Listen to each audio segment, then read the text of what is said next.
Зохиолч Өөрийн туяа. Төгсгөл 13 дугаар хэсэг. Туяа түүнийг маш их санснаа илэрхийлж Ганаа түүнийг хариу тэвэрлээ. Ингээд тэд хамтдаа хоолнд орж дараа нь караоке орж Наранхуу, Хонгороо, Дооги, Бат Эрдэнэ дөрөв Доогигийн гэрт очихоор яв. Харин туяа Ганаа хоёр Ганаагийн гэр рүү явлаа. Хамгийн анх алхаж байсан тэр гудмаар ахин алхаж явсан нь туяад үнэхээр сайхан санагдаж байлаа. Гэхдээ бүх зүйл анхных шиг тийм догтлол хайр мэдрэгцсэнгүй, нэг л хол хөндий харагдана. Магадгүй тэд хэсэг хугацаанд тустай бас холбоогүй байсан болохоор тэр байх. Гадаач хүйтэн шуургатай байсан тул хоёул хурдан алхана. Дэлгүүр орж ойр зургийн идэх юм аваад гэртээ орлоо. Орой болж тэд орондоо унтна. Хинч юу ч ярьсангүй. Ганаа утсаа оролдож харин туяа буруу харан хэвтэнэ. Хэсэг хугацааны дараа Ганаа түүний хүзүү мөр хэсгүүдийг үнсэж эхэлнэ. Туяаж эргэж харан түүнийг үнснэ. Хоёул жаргалын балыг амтлаж дуусаад тэврэлтийн хэвтэх аж. Чи яагаад надтай огт холбоогүй байсан юм бэ? Би чам руу өдөр бүр мессеж бичиж залгадаг байсан. Надад чиний тэр их мессеж яг үнэндээ чамаас улам бүр холдуулж байсан. Би залхаж сүулдэ тэд нарыг ч нуусгаас дургүй хүрч байсан. Би тийм ядаргаатай харилцаанд дургүй. Бас би тэгэж нэлцгэнэж чаддаггүй. Харин чи над руу огт мессеж бичээгүй байсан бол би дөрүүлж чам руу холбогдох байсан юм. Мөн харилцаагаа дуусгасан нь дээр гэж бодсон. Юу? Чи арай. Би чамд бүхнээ зориулж байхад чи. Гэхдээ өнөөдөр би чамайг хараад сэтгэл догтлож би чамд ямар их хайртайгаа мэдэрсэн. Яг энэ үед туяагийн утас дугарна. Туяа очиж гадуур хувцсныхаа хармаанаас утас аван ярив. Зан уу? Гэх танил дуу алтан баяр их байлаа. Туяа сандран Ганаа руу харуул тэр түүн рүү харж байв. Сайн минь уу? Ямар хэрэгээр залгасан юм бол? Гэд сандарсандаа хэлж орхив. Би чам руу залгаж болохгүй эргөө. Чамайг санаад бас би зэргээс халагдчихсан хот руу явж байна. Хоёулаа маргааш уулзаж кино үзэх үү? Юу? Би маргааш ярья. Одоо завгүй байна. Гэд утсаа тастав. Туяаж буцаан утсаа халаасандаа хийгээд Ганаагийн хажууд очин хэвтлээ. Хэм. Манай нэг танил байна. Тэгээд ягаад чухал царай гаргаад ярьж чадаад байсан юм. Чи намайг байхгүй хаагуур ямар нэгэн хүнтэй болоо юу? Үгүй, юу гэж дээ? Би чамд үннийг хэлвэл чи надад уурлахгүй зү. Хэлээч дээ. Би яавал гэж. Өмнө нь би нэг хүүхэнтэй үргэлжлэдэг байсан юм. Тэр цэрэгт явхуулаад бид хоёр явахын өмнө маргалдаад салсан. Тэр миний араас 12 жил гүйж байгаа. Цэрэгт очиод над руу холбогдож хэзээ байна? Хаяа чамтай ярьж болох уу гэж асуухт нь өөрийн ирэхгүй болно гэж хэлчихсэн юм. Хаяа л залгадаг байсан. Гэхдээ чамтай уулзснаас хойш би түүнтэй яриаггүй. Танихгүй дугаар залгавал би огт авдаггүй юм. Тэгвэл сая яагаад авж байгаа юм? Түүнийг залгадыг мартчихсан байна. Хөөх тийм үү? Хэзээ нэгэн өдөр би ч гэсэн чамд мартагдах байх, тийм үү? Чи өөр хүн штэ. Тэр хүн чиний араас гүйж 12 жилийг чамд зарцуулсан байхад чи түүнийг зүгээр л мартаж байна. Харин чи бид хоёр хэдхэн сар болж байгаа шүү дээ. Чи яагаад ингэж байгаа юм бэ? Чи яагаад тэр хүнийг өөртөө гэж жишээд байгаа юм? Чи өөр хүн. Тэдний маргалдаан удаан үргэлжилсний эцэст нэг юм дуслаа. Ахин хэд хоног хамттай байснаар туяа аргагүй байрлууга буцлаа. Ганаа тэр хоёрч үерхэл нь үргэлжилж Ганаа үе тэдний байранд хүртэл ирдэг болов. Энэ үед Алтан баяр түүн рүү залгасаар туяа түүний утсыг авах болов. Нэг өдөр Наранхүүгийн төрсөн өдөр болж тэд буудлаван хоноглож түүний төрсөн өдрийг тэмдэглэхээр болов. Тэднийг эд дундаа баярлаж байхад Алтан баяр залхана. Туяа утсаа тэр даруй тасдахад Ганаа түүнийг харан хэм. Хинч вшээ. Тэгвэл утсаа аваад яриач. Нөгөөдөг ч юм байна. Чи яагаад өдий болтол би найз залуутай болсон битгий над руу залгаад бай гэж хэлээгүй хэрэгвэ. Дөнгөж цэргээс ирээд удааг байхад нь цэрэгт хэцүү байсан тэр үеийг чамайг бодож тэр өдөр хоногуудыг өнгөрөөдөг байсан гэж байхад нь би яаж тэгж хэлнэ гэж надад хугацаа хэрэгтэй. Оо, за тийм үү. Тэгвэл чи бид хоёр ахиж бодож үзсэн нь дээр юм шиг байна. Чи тэр хүнээ бод, харин миний сэтгэл ямар бахан чамд огт хамаагүй юм шиг байна. Би явсан нь дээр бололтой. Харин чи наад хүнээ энд дуудаад хамттай байна. Миний хэрэг чамд байхгүй юм биш үү? Чи битгий ингэлдээ тийхүү. Би одоо хэлчихье гэд түүнийг дахин залгахад нь уцааван түүнтэй ярив. 13 дугаар хэсэг төгсөв. Төгсгөл 17 дугаар хэсэг. Туяа утсыг авч чанга аригч дээр нь тавин ярив. Чи яагаад утсаа авахгүй байгаа юм? Би чиний утсыг авах ёсгүй. Чи яагаад над руу байнга залгаад байгаа юм бэ? Би найз залуутай болсон. Одоо намайг 50 орхи. Юу? Чи надад ингэж хандаж болохгүй. Яхаараа. Чи бид хоёр үерхдэг өлөө. Салсан шиг санагдаад байх юм. Чи намайг цэрэгт явхаас өмнө салъя гэж өөрөө хэлээд яваа үсттэй. Одоо яагаад ингэж байгаа юм бэ? Би чамд одоо харгүй. Тиймээс зүгээр л намайг орхи. Үгүй. Туяа үгүй. Чи тийм байх ёсгүй. Гэхэд гана утсыг нь авч миний найз охин руу битгий залгаад бай. Ойлгосноо? Хөөе, чи хин юм? Чи өөрөө туяаг дээрлэхэд байгаа юм биш үү? Юу гинэ? Алив чи хүрээдэр хоёулаа уулзаж байгаад учраа олчихъя. Тэгээ бай газар хэлчих. Одоо яваад очие. Гэхэд гана түнд байгаа газрыг хэлв. Туяа уурлан утсыг тастаж ингэж чи сүр бадруулах хэрэгтэй юм уу? Чи яагаад ингэж байгаа юм бэ? Би чамтай хамт байна. Миний сонгосон залуу бол чи. Өөр юу хэрэгтэй юм? Гэхэд гана алив хоёроо бос ховцоо өмс нэгийг үзнэ гэж уур нь бэлхаж байлаа. Хэсэг хугацааны дараа ахин уцтай уурахад гана утсыг нь шүүрч аван ярихад тэр өөрийгөө гадаа ирчихлээ гэж хэлв. Гана ч одоо гарлаа гэж хэлээд гарах гэтэл туяа түүнийг хааж гарахгүй гэхэд түүнийг хажуу тийш түлхээд туяа чи энэ бүгдийг өөрөө л ихэлсэн. Ямар нэгэн зүйл буруу боллоо гэхэд энэ чиний буруу. Ойлгож байна уу? Туяа түүний өмнө өвдөг сөгдөн "Гуй, битгий тэхүү. Би дахиж ямар ч эрэгтэй хүнтэй холбогдохгүй. Битгий гаралдаа гуйж байна. Хэрвээ чи энэ халгаар гаргах юм бол чи бид хоёр сална шүү." Сална. Ингээд лөө. Чи тэр залуудаа хайртай юм байна тийм үү? Тэгээд л тэрийг өрөвдөхийг шаналлахыг харж тисэхгүй байгаа юм байна. Чи битгий ингэлдээ. Би чамайг бодож байна. Одоо ингэлээгээд хүчээр шийдлээгээд юу өөрчлөгдөх юм бэ? Чи ямар 10 жилийн жоохон хүүхдөө. Хэрв зодон цохион дээр хүрвэл би явъя. Би чамайг ямар нэгэн муухай зүйлд холбогдохыг хүсэхгүй байна гэд гадуур хувцас өмсгöd яасан? Чи тэр нэг юмтайгаа явах нь уу? Чи хүснээр ойлго гэд гарахад наранхуу гана хоёр араас нь даган гарлаа. Буудлын гадаа гарахад Алтанбаяр аль хэдийн ирж гисэн зогсож байв. Хаврын үлрэл ирж буй 3 сар гарч гэлээж цаанаал зэврэн хүйтэн хിവэр. Туяа түүнтэйж дууралгүй шуудхан л ганцаар алхан явхад "Хөөе туяа" гэж араас нь Алтанбаяр алхах гэтэл гана түүнийг татаж "Хүний найз охиноор яах гээд байгаа юм? Чи эмэгтэй хүн ийм оройн цагаар ганцаараа явах гэж байхад надтай зуралдаж байхаар найз охиныхоо араас явсан дээргүй юу? Хэрв чи явахгүй гэвэл би явъя. Наранхуу толгой дохин андаа тийм шүү. Туяа бүр холдчихлоо. Согтуу хүмүүс энэ хавар дүүрэн байгаа. Араас нь явсан дээр баха.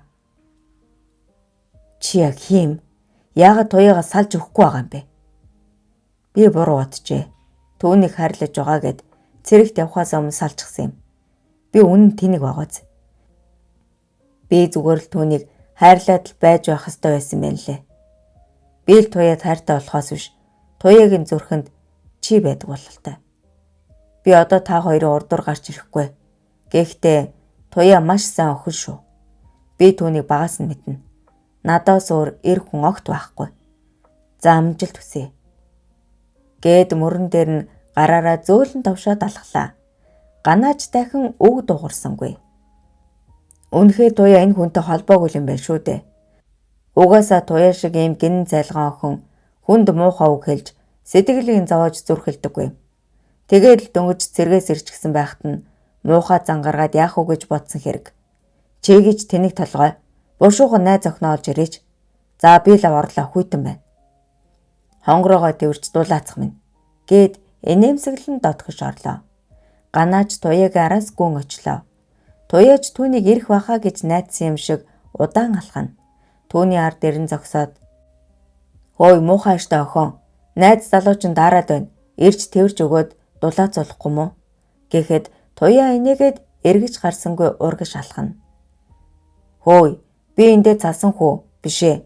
Мөсөн хүн болох нь байна" гэж чанга орлоход тэрүүгээр явсан хүмүүс тэднийг сонжин харна. "Чи чимээгүй байгаа чи. Хүмүүс юу гэж бодох юм? Согтуу хоёр юм байна гин үсттэй. Яадгийм тэгин л үз. Би чамд ухаан алдтал дурлцсан. Хайр дурлалдаа мансуурн согтсон залуу байна. Тийм ээ. Би согтуу хүн" гэж чанга орлоход нь Туяа түүн рүү гүйж ирээд амийг нь дарна. Чимээгүй тэнийг юм уу? Ганаа түүний гарыг аваад "Туяа би үнэхээр тэнийг юм аа. Магадгүй би сая хамгийн буруу үйлдэлийг хийж миний амьдралд учирсан хамгийн сайн хүнийг алдах гэж байсан юм билүү. Зүгээрээ гэхдээ юу ч болоогүй. Чи миний өмнө тэнэгтэй зогсож байна штэ. Чиний хамгийн дулаан харц, дулаан энерги чамайг муу зүйл хийхгүй гэдгийг мэдэж байсан юм. Чи мангар охин" гэд түүнийг үнслээ. Хэсэг хугацааны дараа хоёул алхасаар өнөөх буудалтай ирэн найзууд дээр орлоо. "Нэрээ тэр залуу чинь их ухаалаг залуу байна лээ. Би өөрөөсөө ухаалаг залуучуудтай таарах дургүй шүү. Дахиж би тэр залуутай чинь таармааргүй л байна шүү." Ойлголоо. Дахиж би чинийхээ урд ямар ч эр хүнийг авчруулахгүй бас тааруулахгүй. Би үргэлж ганцхан чиний л эмэгтэй байх болно. 14 дугаар хэсэг төгсөв. Төгсгөл 15 дугаар хэсэг. Ганаа Туяа хоёрч энэ өдрөөс хойш хамтдаа аз жаргалтай байдаг байлаа. Ингэж явсаар хавар Ганаа их сургуулаа төгсөөд зун нь нутаг руугаа явлаа. Явхдаа Туяад буцаж хотод ирээд хотод ажиллана гэж хэлээд явв. Ганаа 10 жилийн ангийнхан уулзалтах гэж байна. 2 хоног салхинд гарна гэж байна. Хайр нь байнга залгаж мессеж үжиж байна гэж хэлсэн боловч зугаалганд очисон өдрийнхөө оройноос л холбоо тасрав. Гэхдээ зугаалганаасаа буцаж ирээд түүнтэй холбогдсон юм. Хайрхан утас цэнэггүй болоод дээрэс нь утсаа хайжгаад ирж сая симээ сэргээж ээжийн утсанд симээ хийгээд ярьж байна. Чи нэрээ жоохон салах шүү. Толгоогоо хайдаггүй нэг юм гэж яжлан хэлнэ. Ганааг утсаа хайсан гэхэд Туяа ажил хийж байсан тул түүнд цалингаа урьдчилан аваад Ганаад утас аваарай гэж мөнгө шилжүүлв. Туяа дээр Дэги гэх найз нэрээд найз залуугаас салжглаа гэж уйлж дуусаар түүнийг дагуулan караоке орохоор явлаа.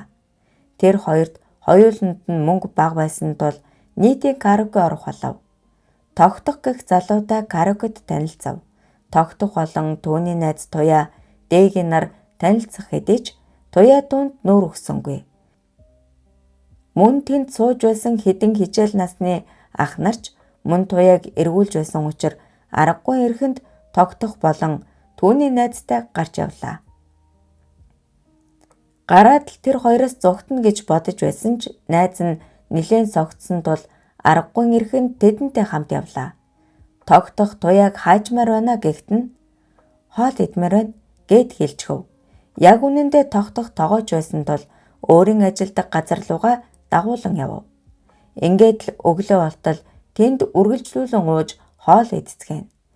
Өглөө болж найз нь овоо сэргэж эхлэхэд найзаагаа дагуулan гэрийн зүг явлаа. Мөн л арга адсан тул тогтоход дугаар өгсөн байсан юм.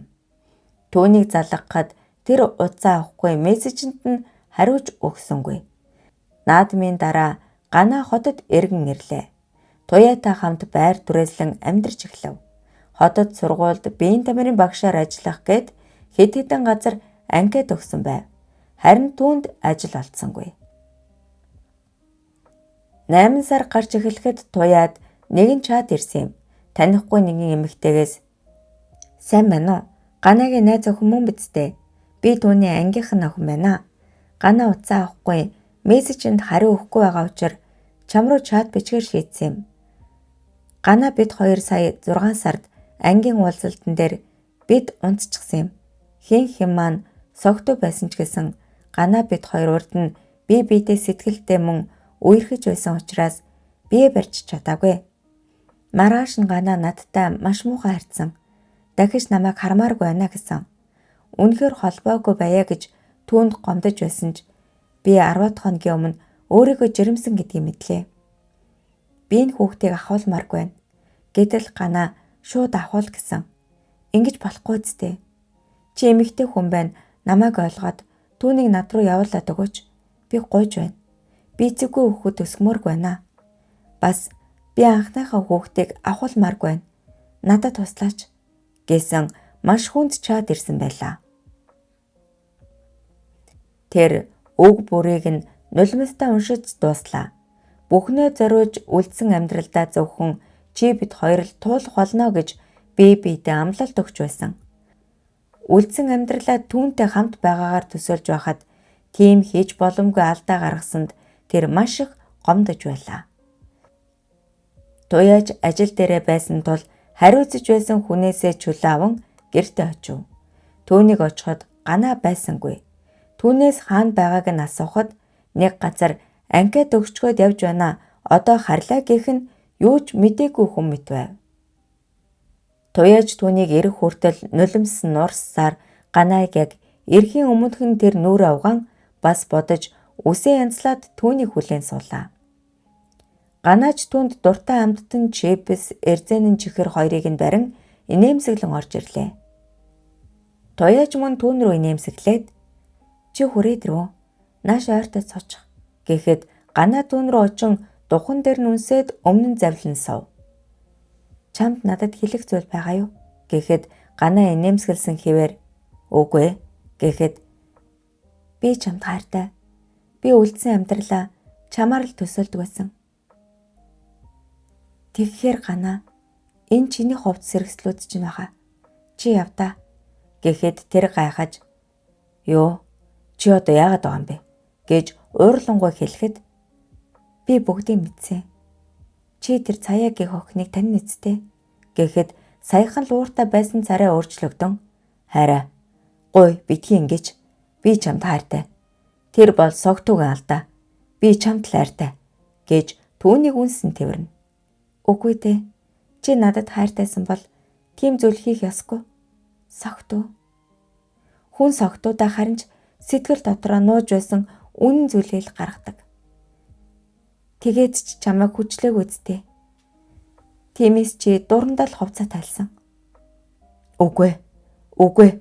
Туяа би чамд хайртай." "Хараа. Чи хайрын тухай юу мэддэг юм?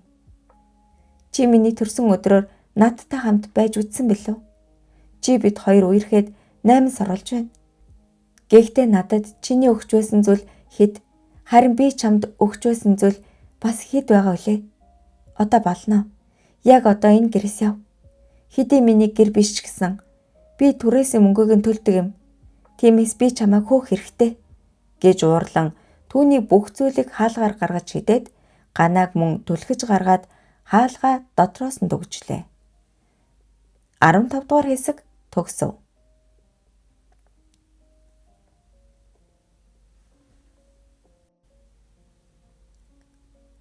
Төгсгөл 16 дугаар хэсэг.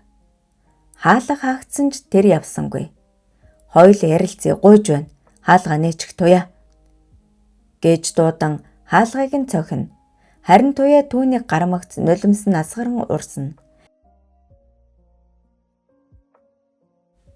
Ихэр татан уйлах бөгөөд саяхан л түүний өмнө нулимс гарахгүй байсан тэр бардам сэтгэл хаалга хаагдмагц арилж шаналсан сэтгэл нь гарч ирсэн бололтой. Тэр шөндөө Ганаа гадаад нь хонлоо. Туяа өглөө ажилдаа явах байсан ч тэр дарагдаа хэлэн чөлөө авсан юм. Харин Гана арай гэж тэднийхээс явлаа. Оройн наранхүүтэй холбогдож тэднийг хонож байгаа гэдгийг хонгороо хэлв. Хонгорооч мөн туяаг ятгаж тэр охиндоо хайргүй гэсэн штэ. Нэг удаа уучлаад өнөөх охиныг нь аборт хийлгэж гээд ятгачаач дээ. Үгүй би чадахгүй. Хүний амь нас чи ийм зүйл ярих гэж байгаа л дахиж битгий залгаарай гэд удсаа тастана. Маргааш нь ажилдаа явж өөрийгөө завгүй байлгах гэж хэрэндээ л хичээнэ. Энэ үед тэр өөрийн банкны картаа алга байгааг огт мэдээгүй байлаа. Ганаг явснаас хойш яг сарын дараа цалингаа дансаар аваад хоол хүнсний юм авахаар дэлгүүр орохдоо карт байхгүй байгааг мэдлээ. Карт алга болгож дээ. Маргааш банк орж карт захиалангаа бэлэн мөнгө аваад төлбөрөө тушааж бас ойр зүрийн хувцс авъя гэж бодом байгаа бэлэн мөнгөндөө тааруулан бэлэн идэх юм аваад гэртээ ирлээ. Ажлын сүүлийн өдөр байсан тул ихэд сэтгэл хангалуун байв. Маргааш нь банк ороход туяагийн хуримтлуулсан 2 сая төгрөг байхгүй бөгөөд дансанд нь 150 мянган төгрөг байлаа. Өчигдрийн авсан цалинж огт алга байхаж. Ингээд картаа шүлгэхэд Улаанбаатар болон Өмнө Говьд байдаг хэд хэдэн ATM хамгийн сүүлд Өмнө Говь аймагт ATM-ээс авсан гэж гарч ирэв.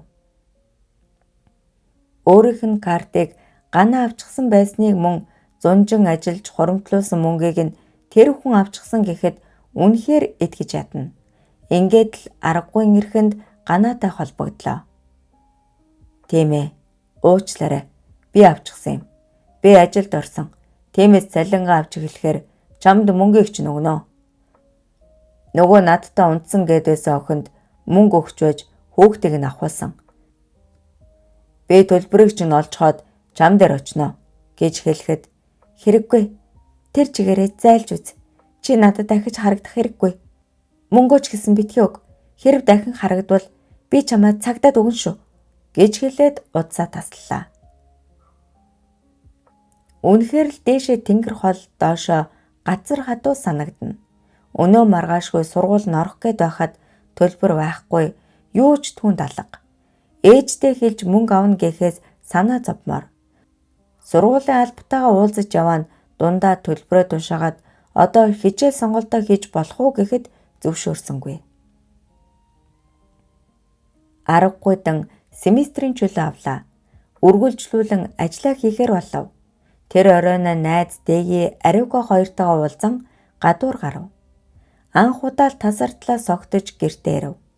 Энэ хооронд тогтох гэх залуу түүн рүү үргэлж залгаж мессеж бичдэг байсан ч тэр огт нүүр өгсөнгүй. Мөн туяач нэг л мэдхэд орой бүр шоу цэнгэн гэж явдаг болов. Ингэж явсаар өвлийн нэгэн өдөш түүнийг мөн л шоу хөөж явахт нь тогтох залгалаа. Тэд уулзаж элдвийг ярилцав. Анх удаа л түүнтэй маш удаан хоёулнаа ярилцаж үзсэн юм. Тогтох өөрөөс нь ах тул ихэд халамжтай бас амьдралын ухаантай залуу шиг санагдаж байв. Ингээд л энэ өдрөөс хойш тэд өдөр бүр шахуу уулздаг болж сүүлдээ үерхэж цугтаа амьдардаг болов. Туяа тогтохын ажилд зөөгчөөр орж нэг газар ажиллаж оройн хамтдаа гэртээ харж өглөө нь хамт ажилдаа явна. Ингэж явсаар зун нь туяа жирэмсэн болж тогтогч маш их баяр хөөр боллоо. Яг үнэндээ эдний харилцаа маш хурдан нүд ирмэх зурал болж өнгөрч байлаа. Тогтохын хувьд туяад маш сайн хандна. Тэр хоёр барагтай л маргалдах зүйл гардаггүй. Туяаг жирэмсэн гэж мэдснээс хойш түүнийг огт ажил хийлгээгүй юм. Орой бүр жаахан хүүхэд аятай түүнд амттан шимттэн авчирч өгнө. Өглөө нь түүнийг унтаж байхаа гур явахдаа түүнд мөнгө үлдээгээд л явна. Үлгэрийн мэд тийм л их хайранд умбаж байлаа. Урд нь Ганагаас барагтай юм авч үзээгүй өөрөө л өгч байсан бол одоо хүнээс алхам тутамдаа жижигхэхгүй зүйл авах нь үнэхээр жаргалтай. Нийтийн байранд амьдардаг байсан тул тогтох өвлөөс өмнө өөрийн гисэн гэртээ болно гэж хичээсээр 5 хаантай гэр худалдан авч хамаатныхаа ахын хашаанд бун амьдрав. Цагаан сараар бэр гууж албан ёсоор туяа айлын ихнэр боллоо. 3 сар төрж тэд охиндоо болсон юм. Асар богино хугацаанд бүх зүйл болж өнгөрсөн ч тэд амьдралаа хамтдаа хамгийн багаас нь эхэлж амьдрсандаа хязгааргүй их баяртай байлаа.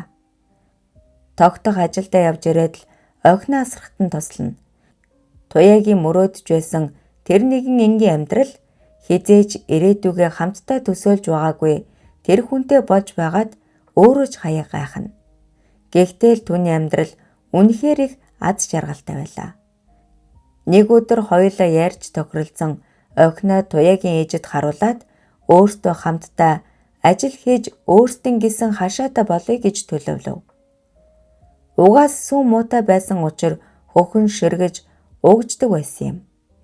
Ээж нь зөвшөөрч туяа тогтох хоёр охиноо 4 сартай байхад нь ээж дээрээ хөдөө үлдээн өөртөө хотод ажиллацгаав. Амралтын өдрөөр л охин дээр очдог байлаа. 16 дугаар хэсэг төгсөв. Төгсгөл 17 дугаар хэсэг. Туяагийн орсон ажил залуучууд олонтойж найрсаг хамт олон байлаа. Хэн нэгний төрсөн өдөр ажлын зугаалга, шинжил, тэмдэглэлт өдрөг эдэл туяа гарч орхон ихсэн. Туяа тогтох хоёр оройн бор хоногтол гэртээ ирж хоёул хоноглоно. Амралтын өдөр охин дээр очино. Сүүлдээ огт маргалдаж үзээгүй тэд ганц хоёроор маргалдаж эхэлнэ. Тогтох бол ажил дээрээ 4 хүнтэй л ажиллана. Харин туяа 40 хол давсан байгууллагад ажилладаг. Эндээс л эхэлж тэдний зөрчилдөөн баг багаар ихсэж байлаа. Нэгэн өдөр тэд хоёул амарч гэрээ янзалж байлаа. Хоёулаа эртгэн дуусгачаад охин л явах уу? Яаж амждаг юм бэ? Энийг дуусгачаад эртгэн амармаар байна. Маргааш өглөө эрт ажилтай. Тэгээд охин дээр очихгүй мүү? Хоёулаа ингэ харж байгаа штэ. Үгүй. Дандаа л очдөг үсттэй. Нөгөөдөө очихгүй бол өгчих гээд байгаа мó. Ээж чинь яасан? Харж чадахгүй гээд байгаа мó. Яасан? Чи юу гэх гээд байгаа юм? Бүтэн 1 жил чи бид хоёрын хүүхдийг харлаа. Ядаж амралтын 2 өдөрт амарч болохгүй юу? Хүүхэд харах амар ажил биш штэ. Чи ямар ядаргаатай юм бэ?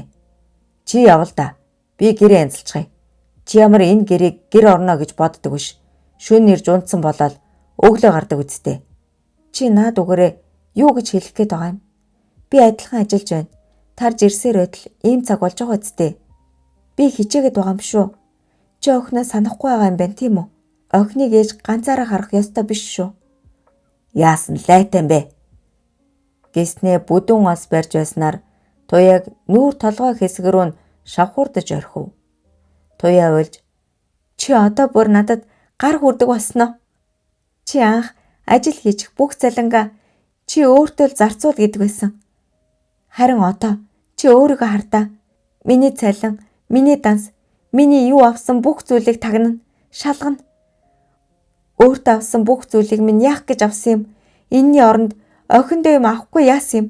Хоол хүнсний юм авахгүй яасан юм гэж хараад зүхнэ. Харин би чиний мөнгө хаашаа орсон, юу хийсэн тухай огт мэдэхгүй, шалгахдагчгүй. Хэдэн төгрөгийн цалин авдгийг чинь ч мэдэхгүй. Ийм эрх тэгш бус харилцаа гэж байх уу? Би чамаас залхаж байна. Би явна гэд бүх утсаа баглаж эхэллээ. Тогтох дахин өгч хэлсэнгүй хийж буй ажлаа үргэлжлүүлнэ. Хувцаа бэлтжихэд хашааны хаалгаар гаран алхлаа. Би ч муу ох юм да. Муу ээж минь охиноо хүнтэй суулгаад сайхан амьдрах гэсэндээ хүүхдийг минь ямар ч төлбөр авалгүй харж байгаа. Би ээжтэй гарын ч мөнгө өгч үзээгүй. Ийм байж, ийм байдалтай буцаад очих гэж юу? Ээж минь урам ямар их хугарах бол гэж бодон буцаад л хаалгаар орлоо. Гэрийн ажилч бараг дуусаж байсан тул гэртээ орон сандал дээр сун уйллаа. Харин түүнийг тогтох огт анзаарахгүй бас аргацсан ч үгүй. Энэ өдрөөс хойш хэдэн өдөр өнгөрлөө. Туяа түүнийг уучлалд гуйх байхаа гэсэн горлоо тавьж байсан ч тэр уучлалд гуйхгүй л байлаа. Айжм ажмаар тэдний харилцаа улам бүр дордож байлаа. Сүүлдээ хэрэлдэх гэдэг зүйл тэдний хувьд юу ч биш болж байв. Туяаж гэрлүүгээ яархаа болж гэртээ хармааргүй санагдаж эхэлнэ. өвлийн улирал эхэллээ. Энэ үед Монголд дэлхийг зочроож байсан халдвар төвчин орж ирлээ. Нэг л өглөөс ирэхэд бүх зүйл хаагдаж хатуу хөл хорой тогтоолоо. Тогтох туяа хоёрын ажил зогсож эмнэлэг цагдаа онцгоогоос өөр ямар ч байгууллага ажилласангүй. Ингээд л хоол үйлчилгээнүүдийн газруудыг ажиллахыг хориглов. Зөвхөн хүнсний үйлдвэр, хүнс ахуй хэрэглээний газруудыг л халдвар хамгааллын өндөр дэглэмтэй ажилуулж байв. Тогтхон ажил зогсож туяа гэрээсээ ажиллаа хийж байлаа. Охиноосоо хол тусдаа тэд яах учраа олохгүй байв. Хот хоорондын замыг ч мөн хааж гадагш дотгош орох хөдөлгөөн хязгаарлагдсан юм. Ингэж л 1 сарын дотор тэд байн хамт байснаар харилцаанд дахин сэргэж байв.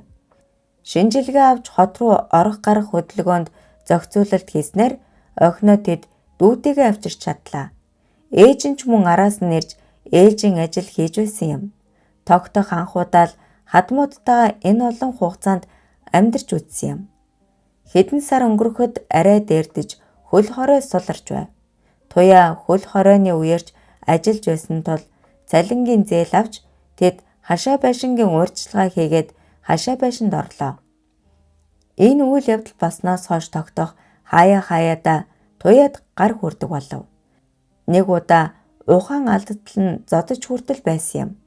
Шалтгаан нь өөдөөс нь хэрэлдээд тайлбар тавилаа, залхуурлаа гэсэн үднээс. Туяа маш шаргуу ажиллаж байсан.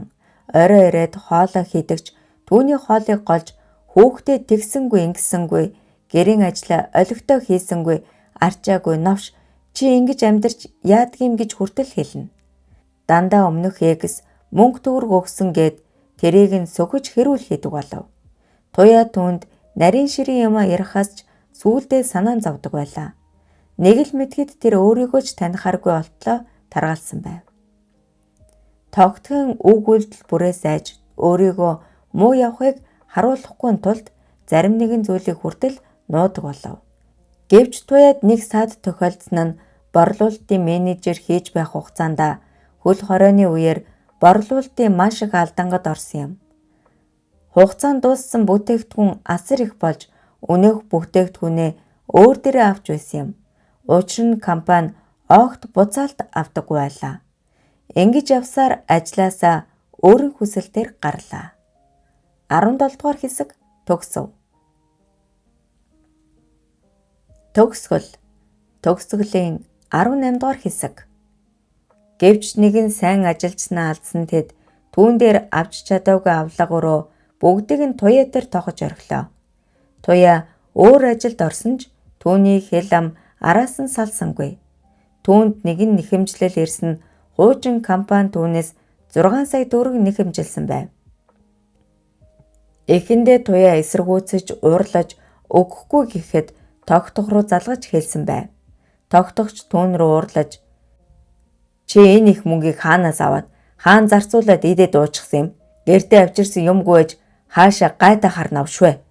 Үнэн лайтай хар навш юм да чи. Хүний амьдрал дээрсэн гай юм а. Буушуугын зайлж үз. Чамайг хармааргүй гэж хэлв. Туяад тайлбарлагч боломж өгсөнгүй.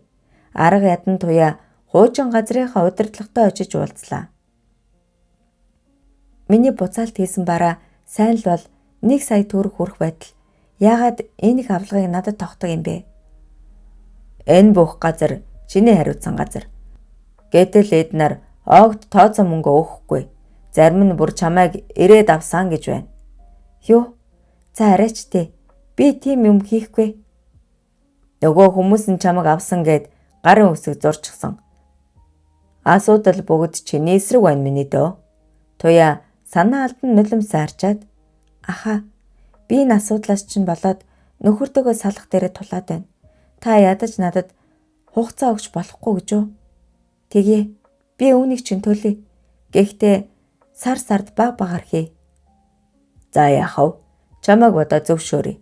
Заасан хугацаанд заавал төлөөрэй гэж хэлээд гэрээ хийлээ. Сар бүр 500 мянган төгрөг хийх. Та харин дахиж манай нөхөр рүү залгаж болохгүй шүү. Чи сар бүр энэ мөнгөө хийчих юм бол би хэлэхгүй гэж түүн рүү инээгээд сэтгэл нь хансан хүн цааш явлаа. Ингээд шинэ ажилдаа 1,200,000 төгрөг авдаг байсан тэрээр 500,000 төгрөг хуучин компанид өгөхөр болов. Тогтоход би уулзаа зохицуулчихсан. Минийх биш, өөр хүнийх байна. Одоо чам руу залахгүй хаа гэж хэлээд түүнийг тайвшруулав. Тогтох түүний данс цалин тооцоог байнга асууж хиндэг байсан тул туяа энэ тэндээс зээл тавьж мөнгийг нь хийн. Сүүлдээ хүнч мөнгө зээлхээ болж туяа аргагүй эрхэнд цалингийн зээлээ хийхгүйгээр тэр мөнгөн дээрээ өдрийн хоолны мөнгөө цуглуулж байгаад нэмж хийдэг болов. Түүнд сэтгэл амар нэг өдөрч байдаггүй байв. Удас дуугарах бүрд хэн бол хэн залгаж байгаа гэж айн барин авна. Тогтгийн удас дуугарахад хүртэл тэр санаан зовдөг байлаа. Ингээд дахин 2 жил өнгөрлөө. Туяа арай хийж мөнгийг нь төлж дуусгасан ч хүнээс зээлсэн мөнгө бас мөнгө банкны мөнгө зэрэг нь хэвээр үлдлээ. Мөн туяа тогтох 2 ахин хөөрхөн хүүтэй болсон байв. Жирэмсний сүүлийн сараас өдий хүртэл тэр ажил хийгээгүй учраас түүний өр улам бүр овоорсоор. Туяа амарчаад удаагүй 4 сартаа байсан юм. Түүний төрсөн өдөр болоход 1 хоног дутуу байлаа. Туяа төрсөн өдөртөө хамгийн дуртай. Учир нь ганцхан энэ л өдөр хүмүүс түүнд сайхан зүйлс хамгийн их өрөөж, мөн тогтох түүнд энэ өдөр хамгийн гайгүй харцдаг байсан юм. Туяагийн утас дуугарч харвал тогтох байлаа. Утас авмагц тэр түүн рүү хараж зөвхөн урлав. Чи зээлээ төлөөгүй юм уу? Яагаад төлөөгүй юм бэ? Зээлээ төлж байгаа гэдээсэн тэр мөнгөө хэндээ өгöd байсан юм? Тэр ганаад өгöd байсан юм уу? Архиаваа дууссан юм уу? Яасан юм бэ? Чи ийм хар ядаргаатай ном шүү ахгүй юу? Чи надад салаа зайлаад өг. Биш ээ, салгахч багтана. Үхээд өг. Чам шиг ийм арчаагүй новш амьд явж яадаг юм? Үхээч, үхэл таарна. Яг одоо миний амьдралаас үүр дарил. Орой очиход зайлчсан байгаарай гэв. Туяач айд сандран маш их уйлж байлаа. Цаг харах тусам нөхрийнх нь тарах цаг ойрцоор. Тэр түүнээс маш их айж байлаа. Нөхрөөс нь гадна дүүн, ээж нь бас нөхрийнх нь дүүнэр гээд бүгд л түүн рүү залгана. Бас ээж нь маш их уурлаж байлаа. Яаж өсгсөн охин билээ дээ? Ээжийнхээ урмыг хугалсандаа маш их гонсоож байв. Туяа 2 хүүхдээ аваад гэртээ ойрхон найзынд очино. Түр хүүхдийг минь харж байгаач би маргааш өмсөх хувцас авах гээд. Туяа нүрэ будчихсан бас их л хижээж хувцалсан байхыг хараад за тэгээ сүүг нь яаж найруулж өгөх вүлээ гэхэд туяа түүнд зааж өгөөд 2 хүүхдээ үнсээд шуудхан л гарч явлаа. Ингээд л автобусан сууж гарч болох хамгийн өндөр барилга дээр гарan өнгөрсөн амьдралаа дүгнэн зогсож байгаа нь энэ юм. Уртаар санаа алдаад би анхнаасаа л буруу амьдарч иржээ. Буруу хүмүүстэй очирч буруу амьдарч байж. Харин сайн хүмүүсээ өөрөөсөө түлхэж авсан байна. Намайг өгчгөл юм бол миний амьдрал, миний нэр төр арай л цэвэр байх үз. Миний 2 хүүхэд ийм муу ээжтэй байснаас байгаагүй тэр. Би угаасаа л залхуу хориг муу ээж. Энэ аргаар миний очих газарт ийм байх болов уу? Миний очих газарт намайг хүн бүр дарамжлах болов уу?